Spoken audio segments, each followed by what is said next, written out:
Welcome back, UFL fans. We're getting ready for the UFL playoffs, and we got two good games coming up this weekend. So we're going to have to do these picks correctly. I'm here to give you an edge, and I'm going to do my very best to give you what I feel should be the good picks this weekend to give you guys some money. And that's the most important thing. For the record, let's just go over some of the stuff that we did over this past season. Hopefully, you guys mixed and matched. Hopefully, you guys did very well in winning this year. And hopefully, I came through for you guys. I certainly came through a few times. I'm hoping you guys did the same during the season. Anyway, let me show you what happened. This past weekend, we went 8-4. I told you on my previous videos for sports bettors that was a terrible weekend to pick because the coaches were going to play their players differently. So it was going to be one of those weekends where you just didn't know how the coaches were going to go with their rosters, especially the playoff teams, who they were going to sit, who they were going to play. I told you to stay away from player props. Hopefully you guys did, because I didn't see any players, especially these playoff teams, that I noticed. I saw a lot of backups. I saw games getting out of hand. It was a really sloppy weekend, beginning with the first game, St. Louis at DC. We all saw that the weather played a big part in it. So pretty much for you sports bettors out there, that was just pretty much a really shitty weekend for you guys to bet on the UFL. Anyway, before we get started, this is how we ended the regular season. We went 8-4 this past weekend, despite the fact that we knew how it was going to play out. We still managed to get an 8-4 record only because we jumped on those early lines early, right? We got those spreads early. That Monday morning, we got to work.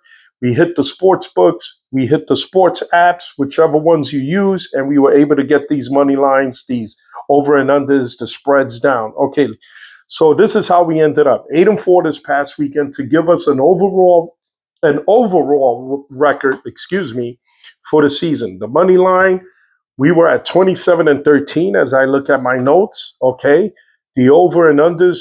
Unfortunately, we went 18-13-1. We remember that push a few weekends ago. And then against the spread, we were 24-11-1. Now, for a lot of people, we say, hey, that's not bad. We did pretty well. We want to do better than this, right? That's the whole purpose of this, right? We want to get that edge early. We want to hit those money line earlys. So towards the end of the week, we have an idea exactly where to roll with our money, right? You bet small to win big. That's always been our motto, and it will stay as our motto because that's the way we roll, right? I showed you in the previous video when I went to the sports book and I played that parlay. You saw that on the top, it said $10. And then you saw what the payoff would be, right? On a 9-leg parlay, it was like over $400, right? That's not bad, right? $10, that's nothing, right? That's a 6-pack of beer for me, right? $10, right? But anyway, let's keep this success going. If you feel like I'm doing well for you, hit me up. Hit that like and subscribe button for Casino Pete. And I would love to hear your comments. Shout out to Carlos Sanchez. Thank you very much for tuning into my channel. Shout out to my man, Chucky Valentine, okay? Another one who gives me commentary as well. I love to hear from more people out there. Hit that like and subscribe button. Bring in those comments. Whether I'm doing good or bad, you guys got to bring it in, all right? So I really do appreciate you guys. Anyway, we got to get these picks in, right? We got to find out, hey, it's the playoffs now. You got the XFL conference and the USFL conference, okay? You got 4 teams that are going to go at it. In the XFL conference, you got the DC Defenders. They'll be going up against the St. Louis Battlehawks. And in the USFL conference, you got the Michigan Panthers going up against the Birmingham Stallions. Both these games, in my opinion, they're going to be great games. They're going to play out differently from what you saw this past weekend and the previous times they met. This is for all the marbles to get to the UFL championship. And now the most important thing is, where are we going to find the edge this weekend to bet properly? Well, I'm going to give it to you guys, right? Because we trust our eyes. We're willing to put it all on the table this weekend, right? Now, if you're a bigger bettor than most guys, okay, I always tell you guys to bet small, win big. But if you're a bigger bettor and you feel like more confident in with what I'm going to tell you, and you feel like you're going to roll with it, listen, just be cautious, okay? Because these outcomes are now going to be a little different than than what we saw during the regular season, right? Players play harder. There'll be more trick plays. There'll be, these games are going to play out where coaches are going to have to come up with some game plans to beat the opposing team, and they're going to show stuff they never showed before. So this is why sometimes you get blowouts in playoffs. But I'm hoping that these two games play out the way we've seen the UFL play out when the big games are on, right? They play tighter, more explosiveness, right, offensively. But when I mean tighter, like these games will end up like tight enough where they're close games and entertaining. That's the whole purpose of this league, right? They're going to entertain you, and we want to have fun and get entertained too and make money while we're at it, right? So that's the most important part. Anyway, let's have some fun, right? I already did my whiteboard, so I'm going to show it to you guys. But that doesn't necessarily mean you're going to roll with that whiteboard, because what I'm going to do is I'm going to tell you who I'm rolling with, but then you're going to have to maybe disagree a little bit or maybe agree with it, all right? And if you want to mix and match and maybe go different ways with the board, we're going to go over that as well, all right? So let's start this off because I'm really excited about this weekend. It was a great season, by the way, so congratulations to the UFL for giving us a great spring season. We really did enjoy it. To the St. Louis fans, number one attendance in the league, obviously. And second to that, I thought was the DC Defenders with attendance. Hopefully, their fans will travel this weekend. I believe the game's at St. Louis, right? So hopefully their fans will travel to St. Louis this weekend and support their team. Those are two of the best fan bases in the UFL. I would like to see more fans next season. Maybe more of an expansion too. I would like to see more teams get into this league. Hopefully New Jersey, where I live at, and hopefully New York can get a team in there, right? Maybe a New York, New Jersey type of franchise so I can get to these games, right? But we're going to have some fun right now, okay? So let's get to it. So I have the whiteboard ready to go, but let me just start with the first matchup, okay? I really don't have to go over anything with the regular season. If you guys feel like I missed out on something to speak about, then leave it in the comments because I really want to help you guys win some money this weekend with the picks. So let's get to it. The first game up is going to be, I believe the first game up is going to be for the XFL Championship. So this is going to be between the DC Defenders.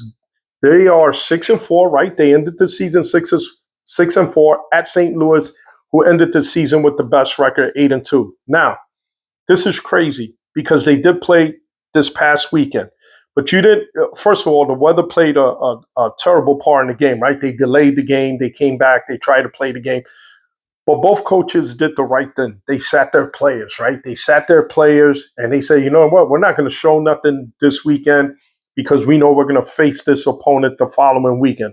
So great job by both coaches, and congratulations to Anthony Beck and who I think Shannon Harris. Both these guys are probably going to be up for Coach of the Year, depending on how the Battlehawks end the season. If they end up on a high note, hoisting the trophy, then maybe we give it to Anthony Beck, right? Because after all, he's been a fantastic coach the last two seasons. But Shannon Harris, under the unusual circumstances that happened to this team, losing two of the best coaches to college football, they took over during the first opening weekend, and they've been on fire. I mean, Shannon Harris just did a remarkable job. And if you want to go in that direction as a league and say, you know what, Coach of the Year should go to Shannon Harris anyway, because regardless if he loses this weekend or doesn't even get to the championship game, this is a coach that should be considered for the trophy for Coach of the Year. Because after all, when you lose two of your best coaches and you got to put it together within a week to start the season and you end up in the playoffs, that's a damn good job by a head coach.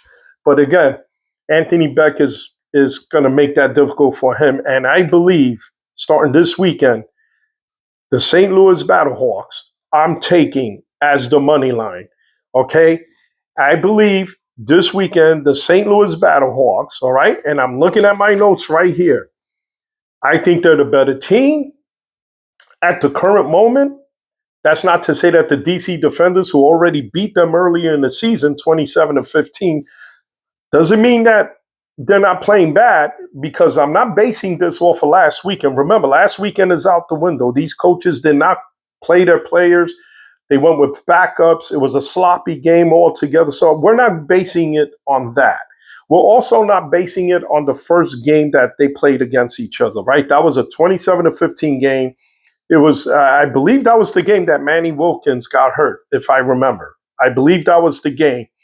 And then the season just went a whole different direction with the St. Louis Battlehawks, right? They had to bring in Max Duggan. They had to figure out, how do we change the offense to help Max Duggan succeed? Whereas at the time, Jordan Ta'amu, who probably is the MVP of the league anyway, who led the league in passing anyway, and touchdowns, I believe. I think second to Luis Perez or something like that. But he's the MVP of the league, okay? Let's face it. In the beginning of the year, I was very critical of Jordan Ta'amu. I felt like he was overthrowing, underthrowing. He was a little bit inconsistent. He had a plethora of great receivers around him. But it seems like towards the end of the year, he settled down more. He started playing better. You could see him getting to his targets, and this is why he's going to be the league MVP, in my opinion. But anyway, with all that said, we got what I think is going to be a great matchup. They know each other. They hate each other. St. Louis feels like, hey, they beat us in our home turf. They're coming here again. They're confident. They're going to try to kick our ass again in our own stadium. I don't think so, in my opinion. I think St. Louis just has enough, motivation, right? They have enough. They know what's at stake. They know what's in front of them. Everything's in front of them. Listen, the UFL Championship is going to be in St. Louis. Okay, that's home field all the way through. I mean, imagine the Super Bowl team in the NFL getting home field all the way through and find out that their championship is going to be played at their own stadium, right? I mean, that's motivation right there, right? You win this in front of your fans. I just feel that the St. Louis Battlehawks are a much, can I say more talented football team at the moment? They are playing better football. Let's be honest, right? We know what we're seeing, right? We know that we can trust our eyes on what we're seeing in front of us. This is not to say that the DC defenders aren't playing good football, because I feel offensively they're getting points up there. But there's something about that defense. And what was I so critical of during the season? They're undisciplined. They get the most stupidest penalties imaginable. I mean, can anyone remember? Does anyone remember the time the defender jumped over the O-line to try to block the kick, which is a no-no, and not only in the NFL, but also in the UFL? It's a rule that's pretty much out there that everybody knows. You just cannot leap over the O-line.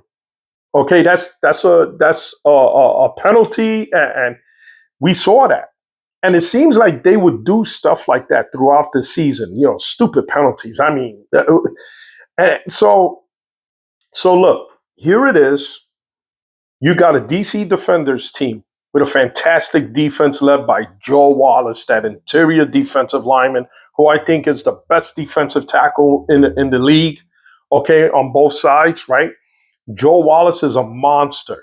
If St. Louis doesn't control Joe Wallace, those edge rushers, and that defensive line is going to create havoc like they did the first time they met them, right? And that could be a problem. Now, with that said, St. Louis and Max Duggan, he's a mobile quarterback. This is a guy that's going to run around back there. This is a guy that's going to create a situation where if the push comes up front, Max Duggan is the type of guy, he'll roll it out. We all know that Max Duggan's a run-first guy. I mean, listen, it's not that he can't pass the ball, because he's a threat. He's a dual threat, just like Jordan Ta'amu. He's a dual threat. These two guys are mobile quarterbacks, So for this game, Max Duggan's going to have to be mobile, because if that push comes up, those edge rushes have some blitz schemes. This Blake Williams, I believe is his name, the defensive coordinator. This guy can come up with some schemes, right? We saw it in the first game, in the St. Louis game. They ran a blitz scheme, which saw the inside linebacker come in on a blitz, but he wasn't going towards the quarterback. He was going to knock off the offensive guard or tackle to make sure that the defensive end got through. That's a crazy scheme because you're basically sacrificing the linebacker, right, on a blitz, right? You're causing the guard to say, hey, wait a minute, I got a linebacker coming. So now he's setting up to block the linebacker. Meanwhile, the nose guard or the other defensive tackle, Joe Wallace, gets a free run at your quarterback because they just knocked the shit out of your offensive tackle and he freed up the defensive end. So now you got the center who had Joe Wallace, and now he's like, holy shit. Now I got the defensive end coming at me. The offensive tackle was already taken care of by the linebacker who took him out of the play, and guess what? It's a sack. We saw that in the first game. We saw those sacks coming. They got crazy blitzes. Blake Williams is a fantastic defensive coordinator, took over for his father, Greg Williams, and kept that same mentality, right? That defensive mind mentality. Let's just go out there like a bunch of crazed dogs, like Lawrence Taylor said one time, and let's create havoc, and that's what the DC Defenders do. Now, to DC Defender fans, I know you're upset already and saying, oh, man, this guy's a homer. He's picking the St. Louis Battlehawks. If you saw my first video before we started picking, way before week 1, I did a video called Can You Bet on the UFL? And in that video, I spoke about Max Duggan. I spoke about the fact that I thought St. Louis was the best team in the league with maybe the Defenders second and Birmingham, whatever, right? The defending champs, you just got to put them to the side, like isolate them, and then find out who are the other teams that could push Birmingham out of the top dog, right? And I said it was going to be St. Louis Battlehawks and the DC Defenders were the teams that I looked at like, okay, these two teams can get to the championship. This is why I love this game, because on that video, I told people, I think St. Louis is the best team in the league. They certainly have the best record, 8-2. If it wasn't for the Manny Wilkins injury, who knows if they go undefeated? But that's, they got Max Duggan now, and they're still a very capable offense of putting up points. Let me put it to you this way. I'm picking the St. Louis Battlehawks. I don't want to say that they're the more talented team because you know what? DC is full of NFL players that were former number ones, like I believe it's DeAndre Baker, the corner. There's a good chance it's either going to be him or Thompson that's going to try to cover the 6'4", 225 Hakeem Butler, who is probably the most dangerous weapon that St. Louis has on the outside, right? Ja'Cour Pearson's a nice guy, reliable player. So is Jackson. They got weapons. The St. Louis Battlehawks. I can't name them all, but the main guy to me is going to be that man right there, Hakeem Butler. Excuse me, how he matches up. Let me just get a sip of water. I think I'm choking on my own saliva here. Listen, I got to give you the edge, right? That's the whole purpose of this video. You're going to go out there, you're going to sports bet, and I got to give you this edge, okay? So before I can even show you the whiteboard, we're going to moneyline the St. Louis Battlehawks, right? Offensively, you got Jacob Saylors. I mean, this guy can tote the ball. He could come out of the backfield, be a threat. I don't think the defenders got a capable linebacker. They got two good ones, but I don't think they're fast enough to cover Jacob Saylors out of the backfield. And that's why I believe the Battlehawks are going to have to come up with a game plan to get this guy going. He is a threat. Jacob Saylors led the team in rushing. This is a guy that could get the job done back there. If they got to get the ball on the ground, which more likely, I believe St. Louis might run more this weekend than pass. I think Max Duggan being mobile. I also think the threats on the outside for St. Louis. And if that running game gets going with Jacob Saylors, it's going to create a big issue for the DC Defenders. This is the game where DC cannot make stupid mistakes. This is the game where Joe Wallace is going to have to control that line of scrimmage if they want to come out of this game with a victory. Okay, defensively at the linebacker positions. Okay, St. Louis got three good ones, right? Let's start off with the edge rusher. Let's start off with number 7, Peter Mopeno. I finally got this name correctly after 10 weeks. This guy's a man beast, man. This guy, when he's out there, he's making plays. He's very disruptive.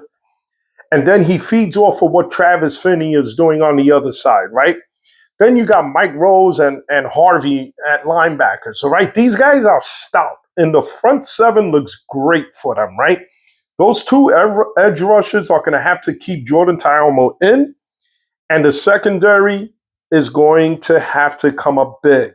I mean, the secondary right now is going to probably have to play their best game of their lives because they're going up against the best receivers, in my opinion, in the UFL. Outside of Birmingham Stallions and St. Louis, DC Defenders got probably the best receiving unit out there. And then you got yourself the MVP of the league, Jordan Ta'amu. Okay, this is going to be a classic game. Everything looks great on paper, everything. And for the sports bettor, we're looking for an edge, and we're trying to figure out where are we going to get this edge. I mean, we can't go off of last week and what St. Louis did to DC.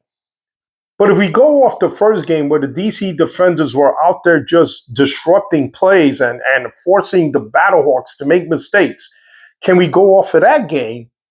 Because that game was played in St. Louis, by the way.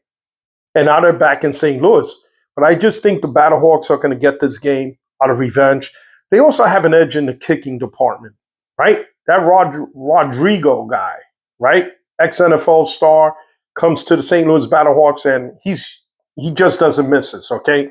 So if the game's on the line, you really want this guy doing your kicks, right? When I checked off some of these numbers, right, and I'm looking at my notes, when I checked off some of these numbers, right, the edge, these 2 teams are really close. I could understand why now when I look at it and I'm looking at my whiteboard, I took the early -2.5 spread. And the reason is I jumped on it. I already tapped it into my sports app. All right, I already did that. But if I was to go this weekend, which I will, to the sports book, this number might go higher than the -2.5. Right now, St. Louis is favored to win the game.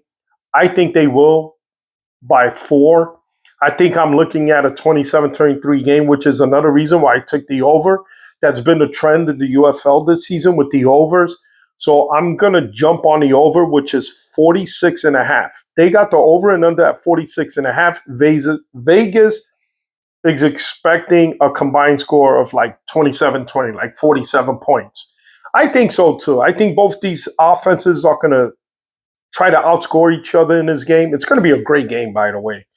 There is offensive explosiveness on both sides of the ball. There's also defensive madness, right? Both defenses are good. It's not like they're weak at any position. Okay, they're good. It's a matter of how disciplined DC is going to be and how disciplined St. Louis is going to be. Okay, it's, in my opinion, this is an evenly matched game, to be honest. It's one of those games where it's going to be so difficult to pick because you could go either way. You could take the money line on the Defenders and then take the +2.5. This line's going to go up. I expect to see this line go up at the end of the week to maybe 3.5, right, on a spread. I expect that. Okay, so that's going to change. Vegas is going to mess with you towards the end of the week. So you got to parlay this, right? If I'm parlaying this is just me. I'm taking a money line on the Battlehawks. I'm going with the over of 46.5, and then I'm gonna take the spread of -2.5 right now. That's what they offered. It was the money line. It was the over and under, and it was the spread that I saw early Monday morning as I was doing this video. Okay, I'm trying to help you guys. I'm trying to give you an edge. I want you guys to trust your eyes. Understand what you're looking at when you're doing this matchup. Remember, you don't have to go by what I'm saying as far as picking, right? But I'm trying to give you an edge. I think I'm pretty sure I'm good with what I'm rolling with, right?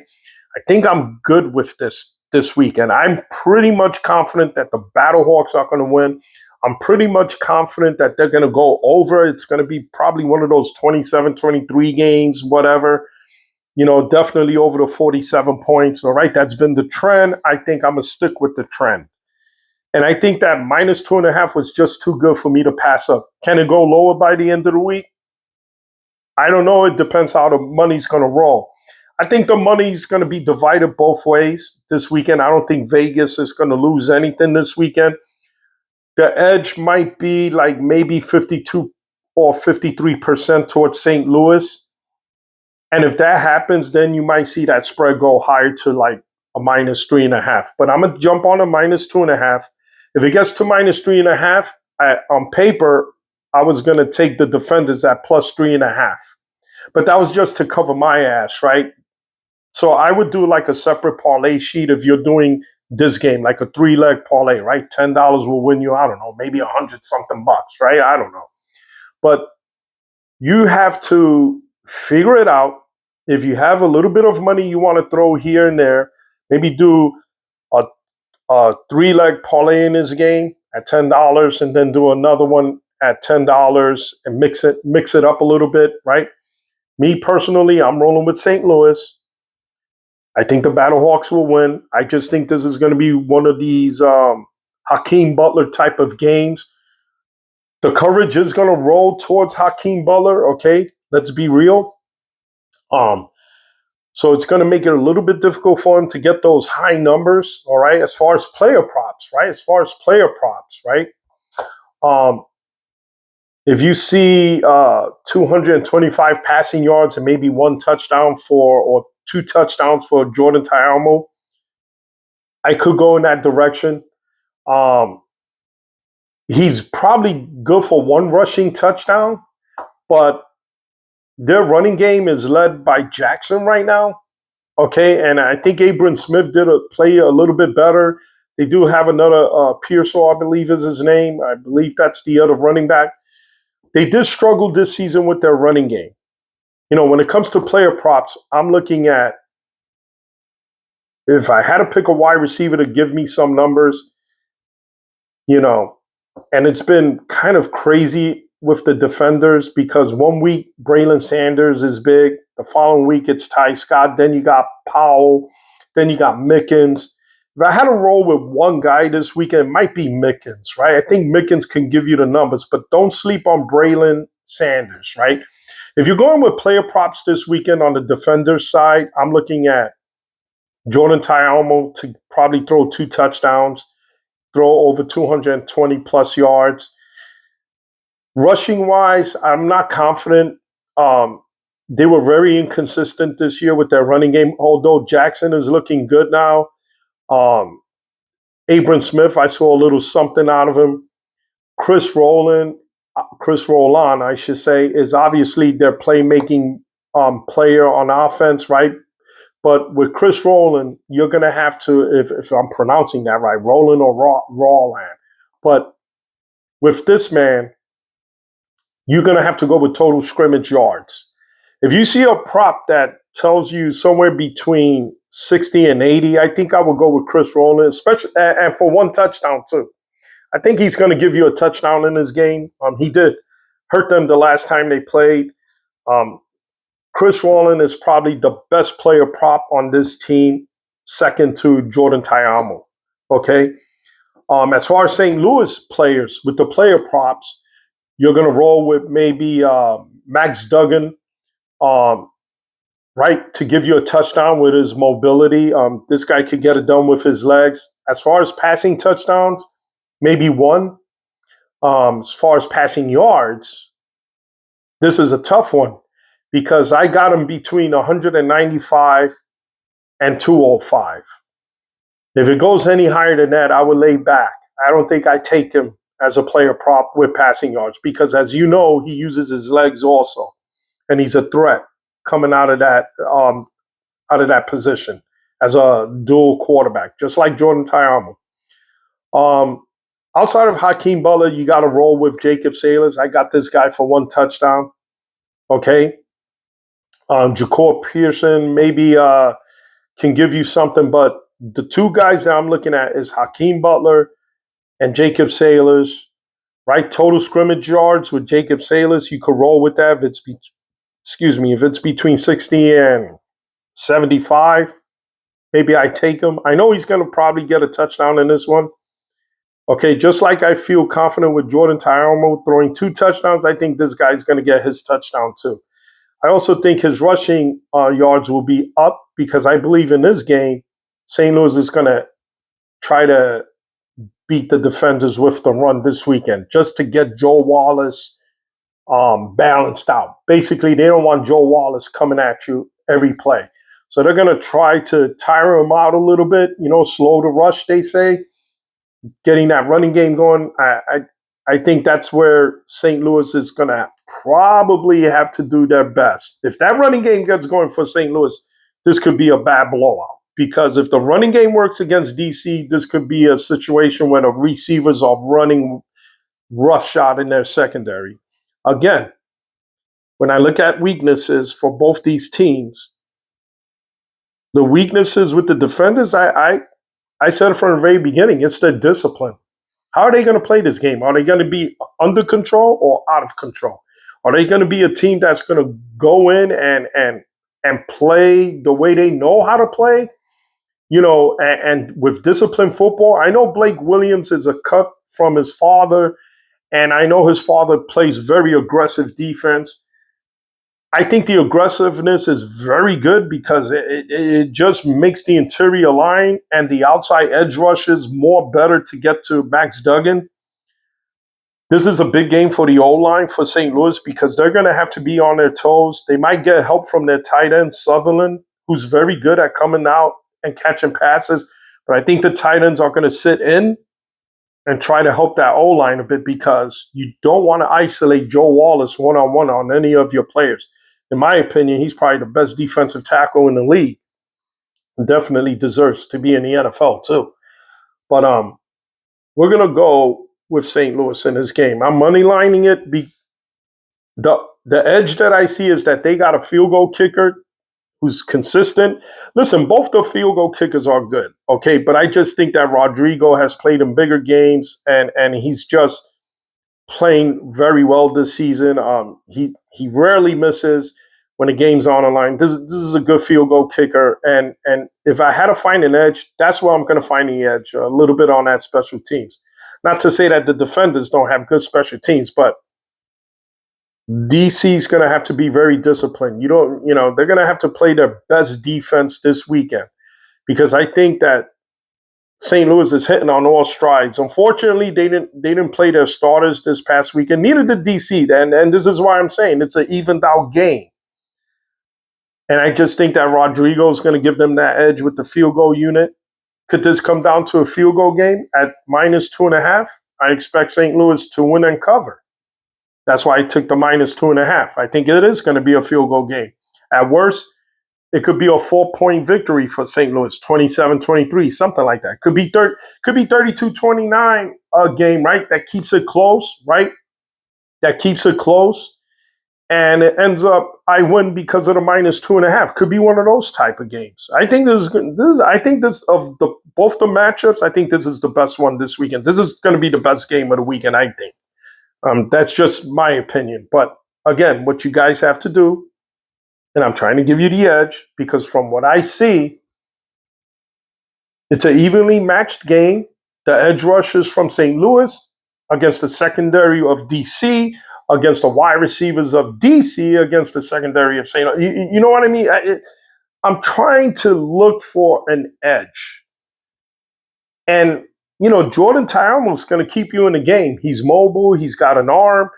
He's hitting his stride right now towards the end of the season, although he didn't play last weekend. Neither did Max Duggan, okay? So it's evened out, right? They're coming into this game with rest. They've rested their players, both teams. I just feel like Anthony Beck has a little bit of an edge here. It's at home. You got a good field goal kicker, right? What sports bettors Bible tell you? Home team always has a field goal edge. And there it is right there. That -2.5 is that field goal edge. I jumped on it early. It's going to change towards the end of the week. So people, let's do it right now. I'm going to show you. You know what? I wanted to show you the whiteboard, but I got to do the next game, right? So we're going to hold off on that whiteboard. I'm going to show it to you afterwards. But listen, let me tell you right off the bat. Moneyline St. Louis. The over and under is 46.5. We're going to take the over, right? That's the trend.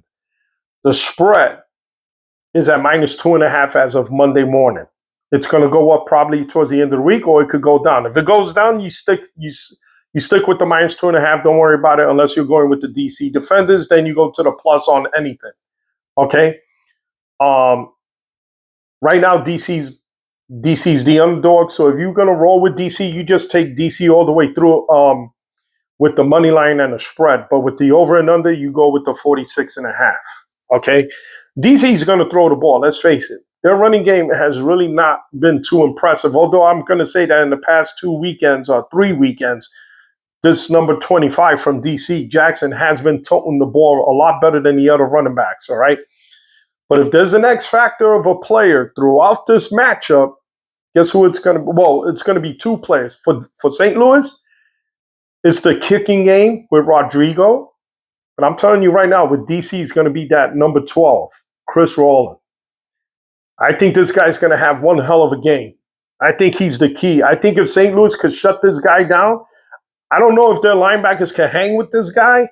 I know Mike Rose doesn't have that speed to hang with him, but he does play well.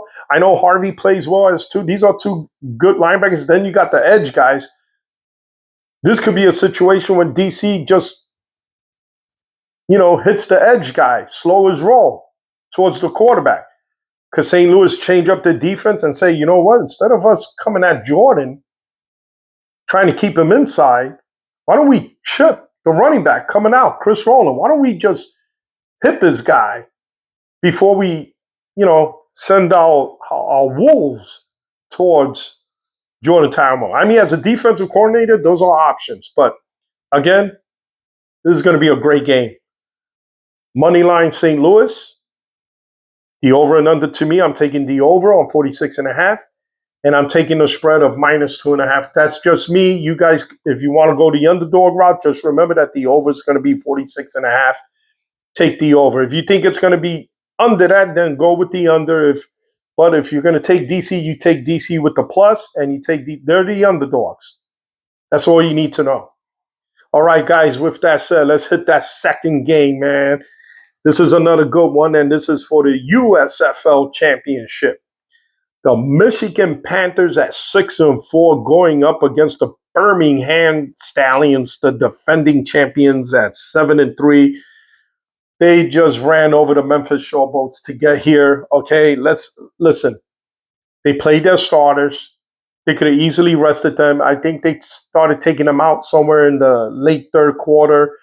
They were just trying to give Jamar Smith more development at that position. As I shouldn't say development because he's been on this team for since the birth, right? Him and Skip Holtz have a good thing going. He's going to be the starter. Okay, so let's throw that out there. And he's playing very well at the position. Of all the quarterbacks I saw from Birmingham this season, it's Jamar Smith to me. He's going to have to start, and he's going to have to carry this team to the glory of the championship if he can get there, right?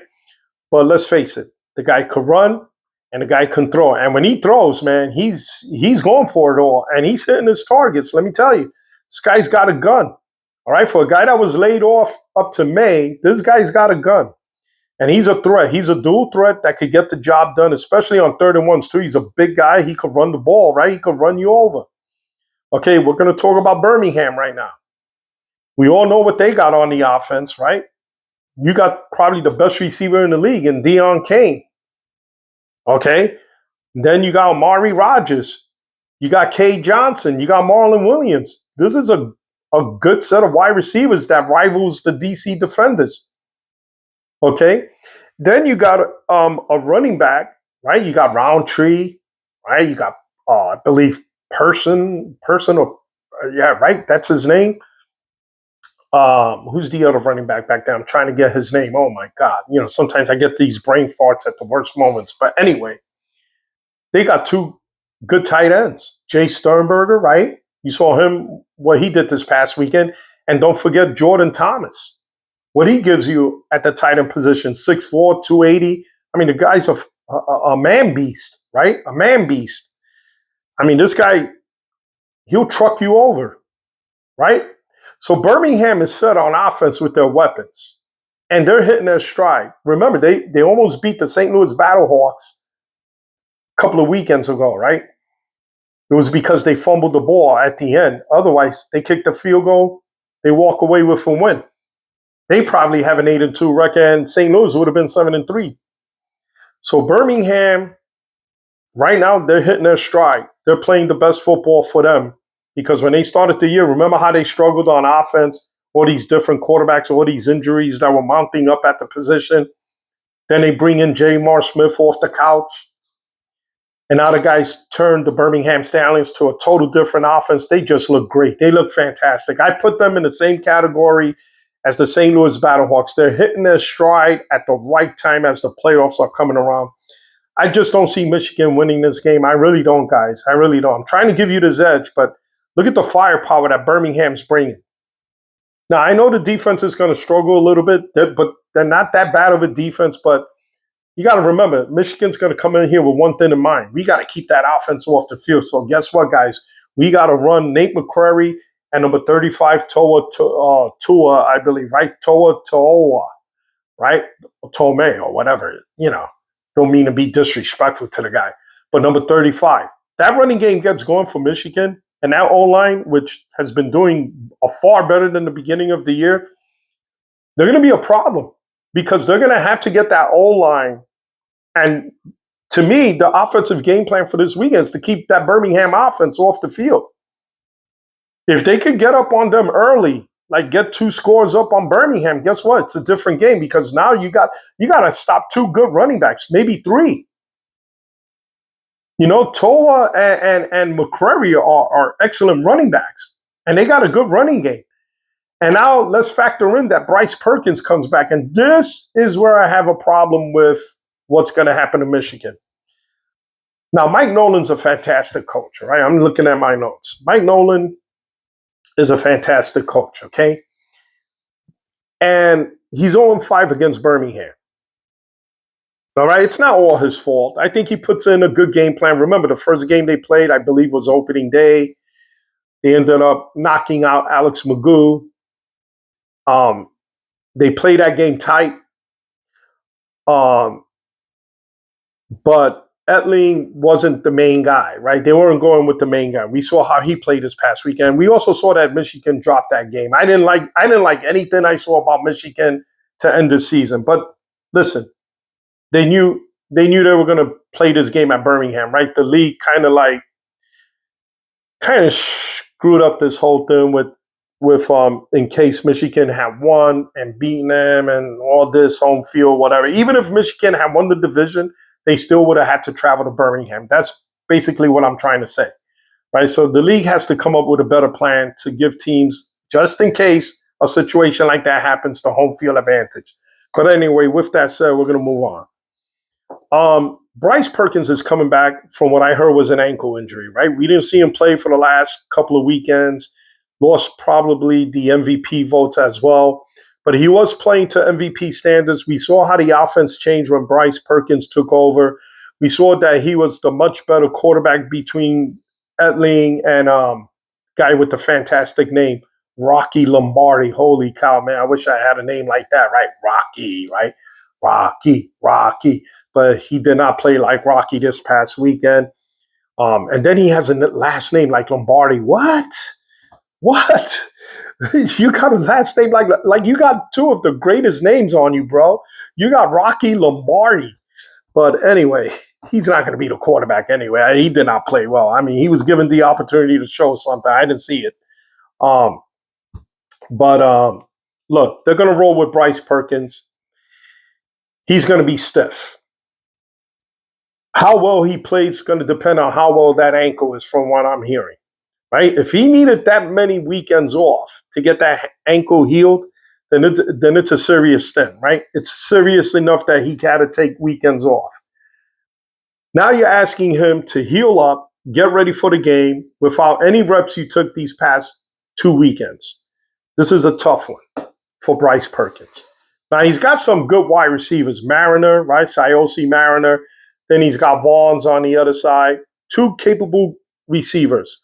Tight end position, they're mostly used for blocking in this offense, but they can surprise you every now and then getting out there in routes, right? The O-line, all right? Remember the trade early in the year? They had to give up one of their receivers to get an O-lineman to help with that. Well, it's successful now. It looks like the trade paid off. It also looks like the running game got better when they put in number 35, another guy that came off the couch, just like Jamar Smith. This guy was home, comes in. He's not going to give away that position now. I mean, this guy is like, I'm here to stay, and I'm going to earn my right. And he certainly has. Fantastic running back. And he's a bowling ball. I call him the human bowling ball in the UFL. This guy can, when he gets through that line, it's going to be hard to bring him down. This is another good game. Unfortunately, I don't feel as confident offensively with Birmingham as I do, with Michigan as I do with Birmingham. Okay, let's be honest, right? Everybody that knows that you got to trust your eyes on what you see. What do you see from Michigan offensively? Good running game, a quarterback that's coming back from the injury list and he's coming back to play in a big game. That's not to say he's not going to be prepared. I'm sure he's hitting the books now. I'm sure he's doing everything he can to get ready. He's mobile. He's dangerous when he gets out of the pocket, and he has an arm. He's very accurate too. Okay. But Birmingham, I just think they just have too many weapons. I think, defensively for Michigan, Braylon Speaks is back. Okay. He's a threat as an edge rusher and linebacker. Okay. Marino's a good interior lineman who could get pushed up front. He's going to have to create some chaos there. Okay. You got Kai Nakua at safety. Okay. This guy's a hitter, right? This guy can get to you. This is a good team. This is why they're in the playoffs. Okay. This is why they're in the playoffs. They're led by a good coach. I just feel like they're good enough to be in the playoffs. They built that team to do that. But the wall to them is the Birmingham Stallions.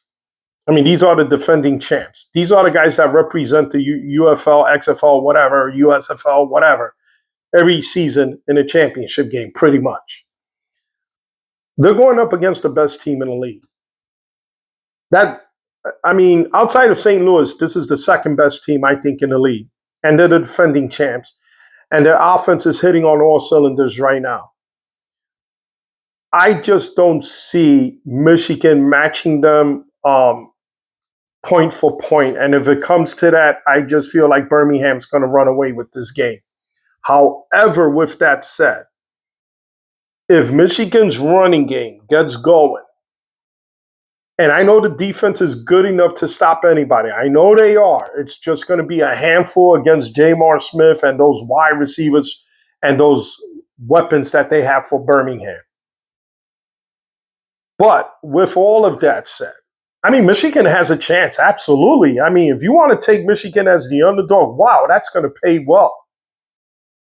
If you want to take Michigan and you want to take the over and under of 44.5 and go with the over, and then you want to take maybe the plus 1.5. Is it 1.5? Yeah, that's crazy.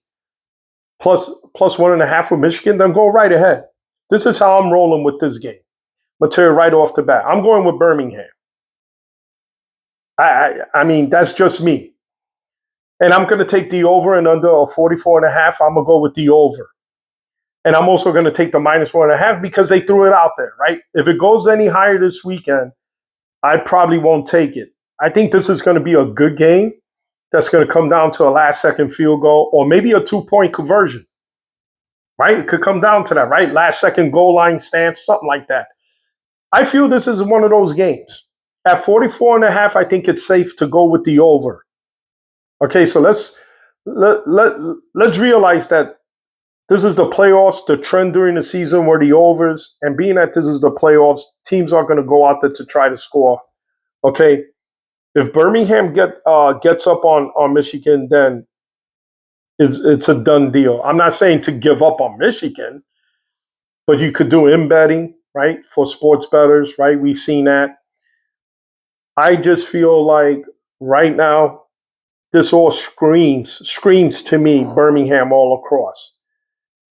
Moneyline Birmingham, over and under at 44.5. We're taking the over. And then we got the spread at -1.5. I'm jumping on it.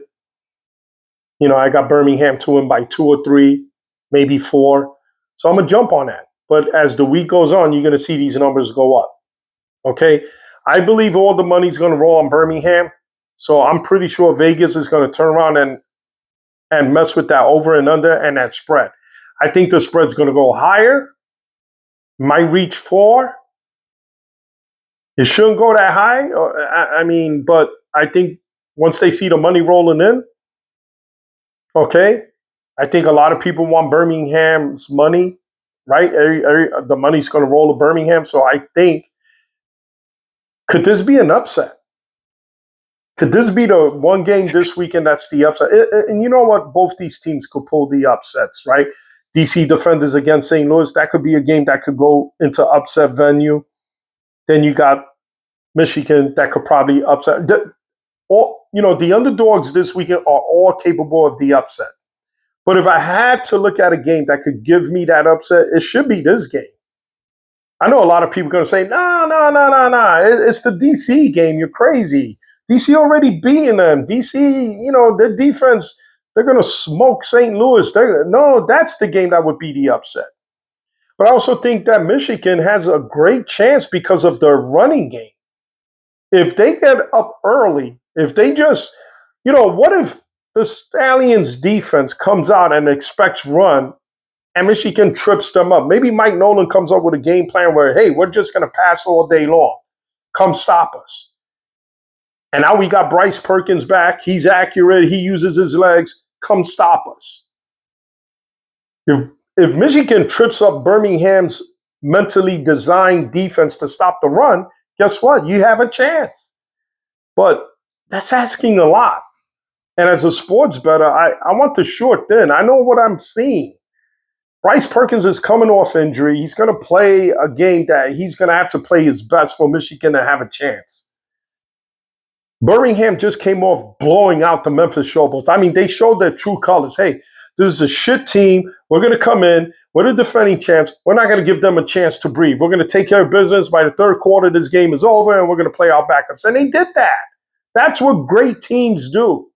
That's what good teams do to bad teams. They just blow you out, and Birmingham did that. So I know Michigan fans are saying, listen, guy, I know you're a sports bettor. I know that you should stick to sports betting. I know that as a Michigan fan, right, these fans are going to say that. The Michigan fans are going to say that. We're going to pull the upset, and we're going to shove it right up your cannoli, right? That's what they're going to say to me. But I'm a sports bettor guy. I'm trying to give you an edge. I know what I'm seeing. I didn't like the way Michigan played that last game. That's bullshit. I didn't like the way they played that last game. You got to take care of business. You got to take care of business. You want to roll into the playoffs with some steam, with some momentum. I love the way Birmingham rolled into the playoffs. I love the fact that St. Louis with their backups beat the defenders' backups. That's momentum. Okay? That's momentum. I didn't like the way Michigan backed in. Injuries, backup players, Danny Etling. I don't know what the hell was that at the end of the game, throwing an interception. And they did play a tough team, the Houston Roughnecks, but what the hell was that? You had an opportunity to win the game.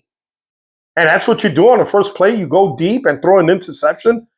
You had over a minute to play. Come on. That's why I'm rolling with Birmingham. I just think they're mentally ready. I think they took care of business. They know what's in front of them. They want that championship. They want to become what the Patriots were in the NFL.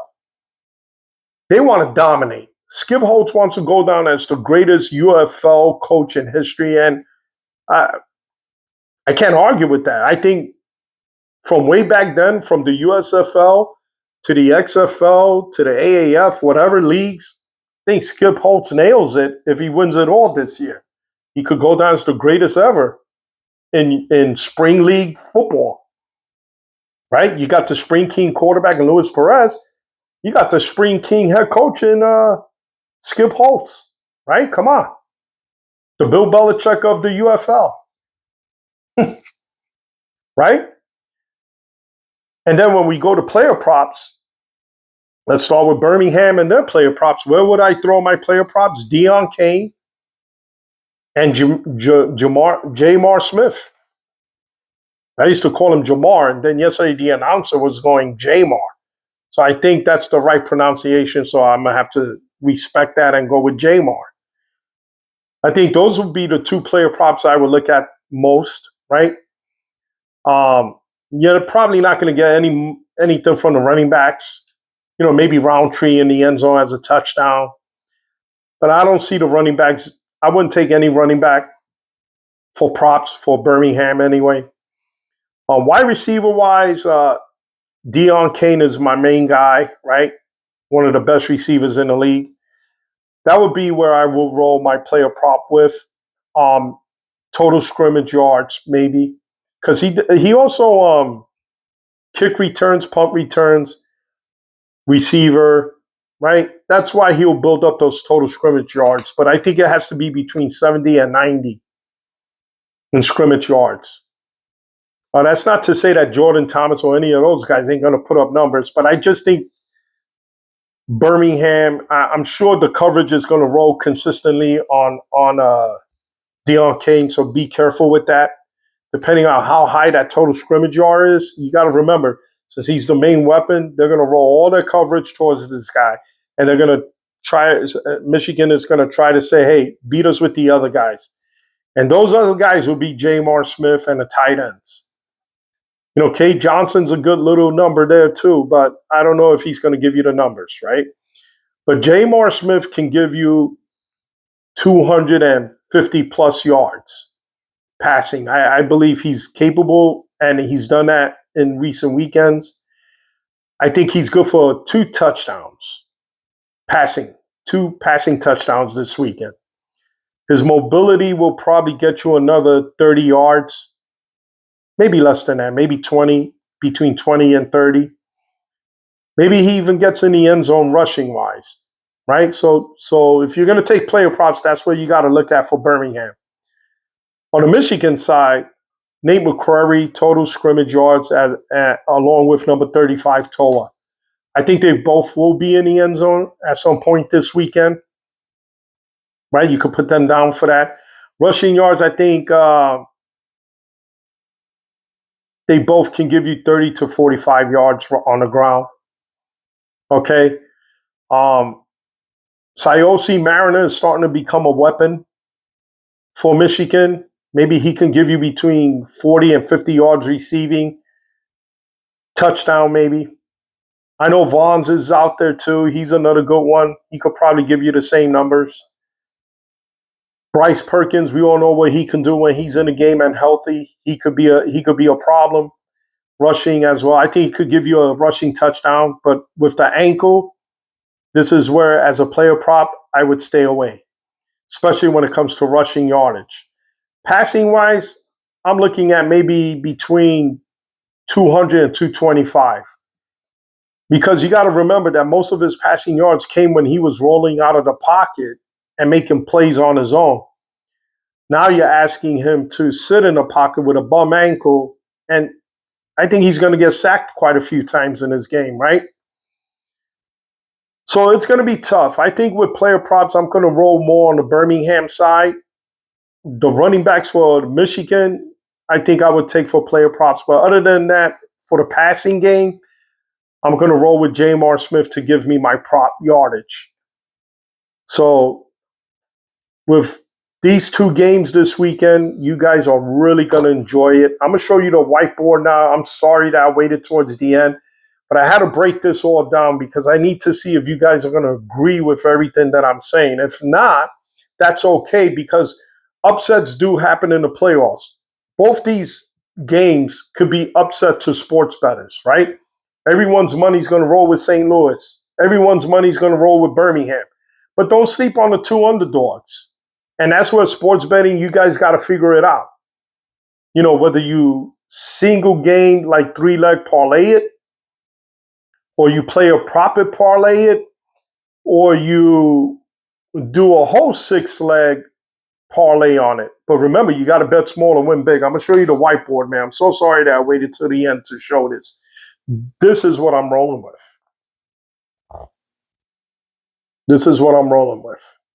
I hope you guys can see that. For the XFL, I'm going with the St. Louis Battlehawks money line. I'm taking the over at 46.5. Let me put the over here because the 0 in front of it. Okay, let me just, yeah. All right. All right. I just want you guys to see that because, all right. All right. I think you guys can see that, right? All right. These are the UFL Playoff Picks for this weekend. For the XFL, St. Louis Battlehawks, taking the over at 46.5. And I'm taking a -2.5 that jumped on that early. It might go higher during the week, so be careful. If it goes higher, take the plus. I said from the beginning, if it was at 3.5, St. Louis being favored, I would have taken the +2.5. I mean, the +3.5, I mean. Doesn't mean St. Louis is going to lose. It just means that I think the defenders are going to hang in there. But being that it's -2.5, I'm taking the St. Louis Battlehawks over DC. And then you see on the bottom for the USFL, it's going to be the Stallions all through. Stallions, the over at 44.5, and the -1.5. That's just me. That's the whiteboard that I put up. I waited till the end to show it because that's how I'm going to roll this weekend. So there you have it as far as what I'm looking at, what I'm seeing. I did my notes all night when the games ended. I was trying, in fact, during the game, I already knew who were going to be the opponents. Remember, it's on Sunday. 3 p.m. is the first game, and then 6 p.m. is the second game. I don't have them in order. I don't know if the XFL kicks it off and then the USFL behind it. But these 4 teams are going to be playing for the UFL championship in 2 weeks. But this weekend, they're going to play for the conference championship, right? XFL conference and USFL conference. And then they'll play for the UFL championship. But right now, I said from the very beginning when the season started, I was rolling with the St. Louis Battlehawks. I did have the Defenders as the up-and-coming team behind the Birmingham Stallions as well. So right now, it's shaping up that way, right? It's shaping up that way. But I just think that right now, St. Louis is playing the best football and can't take away what Birmingham's doing too with Jamar Smith. He's playing a heck of a football right now. He really made that offense go too because he's got a nice arm to go with his mobility, and he's showing it. Skip Holtz and him and Jamar, they both coached and played at Louisiana Tech, right? Skip Holtz was his coach at Louisiana Tech, so they really feed off each other. That's good chemistry between your quarterback and your coach. With Michigan, they did musical chairs in the beginning of the season with Danny Etling, Bryce Perkins, and I believe there was one more quarterback. And then the past 2 weekends, they struggled because Bryce Perkins was hurt. And it's unfair to Mike Nolan because I believe if he had a healthy Bryce Perkins coming into the playoffs, this is a whole different way you're going to pick. You might even go that way anyway. So you got to be careful how you're picking and choosing your games this weekend. Remember, the way I'm going to go about it, I'm going to break up my $100 this week, like $10 here, $10 there, $10 there, $10 there. Okay, that's the way I want you guys to do it because my thing is I can throw away the $100 this weekend. That's my fun money account. So I'm going to roll with $10 on this parlay, $10 with another parlay, $10. I'm going to do a 3-leg, 2. I'm going to do about maybe 4 3-leg parlays. And one's going to have the underdogs on it. One's going to have the favorite. And then the other 5, I'm just going to mix and match. Then I'm going to do one with who I think is going to win, right? A 6-leg parlay. Then I'm going to do one where I'm going to mix and match. Like, okay, I'm going to take the spread here. I'm going to take the plus here. I'm going to take the winning team here. I'm going to take the underdog here. Like something like that. That's how I'm going to break up my $100 this week. And I hope you guys do the best you can to mix and match. Remember, I'm trying to give you an edge. I'm trying to give you some insight of what I think is going to happen this weekend. Two great games. I don't think we're going to be disappointed. If it plays the way it did during the season, we're going to have two great games this week, and I'm looking forward to it. You grab that six-pack, you lean back, you make your bets early, and you lean back, and you enjoy these games with maybe a box of pizza or something, whether it's with your friends or by yourself. Listen, congratulations to the UFL season. Seriously. They gave us a great year. They really did. I wish attendance was more up there. Congratulations with St. Louis and DC with the beer snake and St. Louis attendance being the best in the league. That's why St. Louis got awarded their championship. Okay. That's why that game's going to be in St. Louis. Good choice by the UFL. Okay. It was, to me personally, I enjoyed the UFL this past season. And you viewers out there were great with me. Thank you very much. You guys were great. You guys were excellent. You know who I'm talking about, right? That's why I'm pointing my finger at you, Carlos Sanchez, at you, Chucky Valentine. You guys were great with me, and I appreciate that for tuning in to me. I always want to hear from you guys. You guys were great to me, man. And I love you guys for it. I love the commentary. I love the feedback. You guys have to hit the like and subscribe button to Casino Pete. I also have not other channels. I have other videos that I do for slot machines as well as table games like craps. But unfortunately, I can't record myself on a craps table. Okay, that's my other favorite thing to do. But this is what I love to do: my football betting, right? And we still got a couple of more weekends left, right? We got this weekend, and then we got the UFL Championship. So we're still running for sports betting, right? We got to do the best we can. We want to get this money. Screw Vegas, man. That's what we're trying to be advantage guys, right? We're trying to, this amateur sports betting that we do, we're trying to take advantage of what they put out there. We want to make money.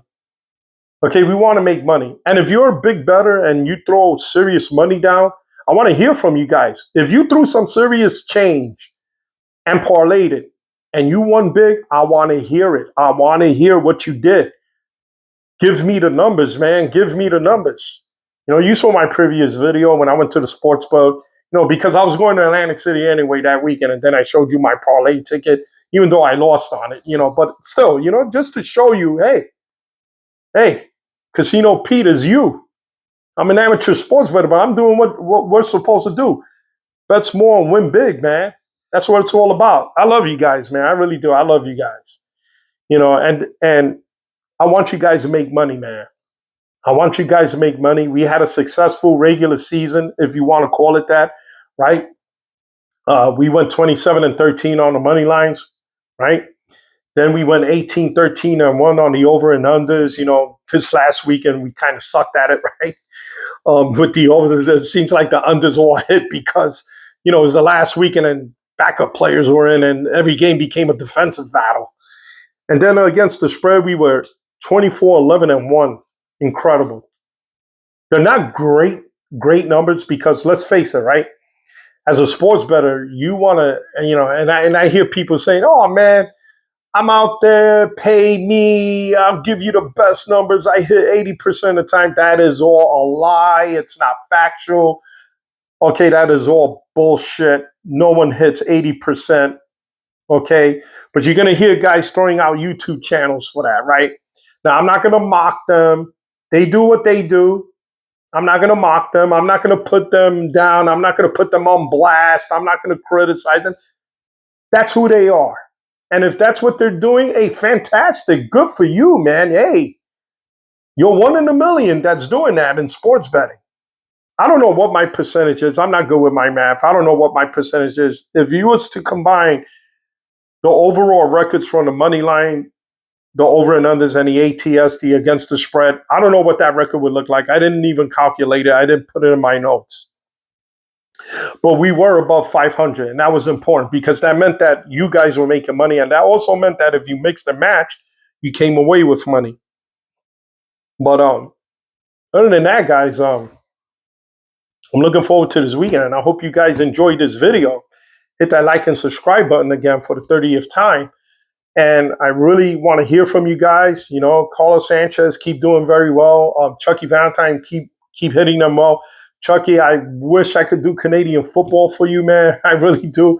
I don't. I know certain players. Okay, I know certain players. Just don't know enough of the rules and the league enough and the teams enough to do Canadian football. I'm so sorry for that. Carlos, I know you mentioned something about college.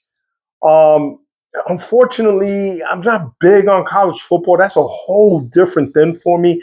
But if I do run into you, like you said, and you see me around, yeah, I'll sit down with you and maybe we'll go over some stuff. I do watch college football. I just don't bet it. You know, I only do UFL and NFL. But I got you guys in mind, man, and I hope you guys do great this weekend. So good luck this weekend, and I hope you guys really hit up that like and subscribe button, and I hope you guys do well this weekend, and I hope you guys could hit me up and tell me how you did this weekend too. So let's go get that money, guys. Bet small and win big.